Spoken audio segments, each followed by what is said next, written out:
Sul nuovo ospedale di Padova mi è stato detto che in 30, 32, 33, 34, 35 giorni il Presidente della Repubblica nomina il commissario straordinario. Io non ho capito, visto che è già passato il mese, se il dottor Penta è già commissario straordinario oppure no. Ce lo dicano, perché il commissario straordinario può firmare l'accordo. L'accordo è già pronto, è già sottoscritto dalla Regione del Veneto e dall'Università di Padova.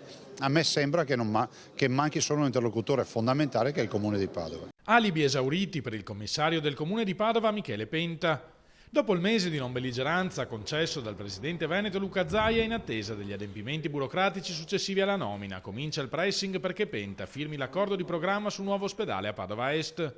Una decisione presa dalla precedente amministrazione che non ha avuto il tempo di formalizzarla a causa della caduta di Massimo Bitonci. Ma su quest'opera attesa da anni la città si è già espressa, sostiene Zaia, e non c'è ragione perché il commissario la condanni a sprecare altro tempo prezioso. Io l'ho conosciuto, a me sembra un galantuomo e una persona per bene e spero che possa sbloccare questa situazione, perché oggi lui di fatto è il dominus. Se il dottor Penta non firma l'accordo significherà che noi veneti dovremmo ancora aspettare mesi e mesi per veder firmato questo accordo.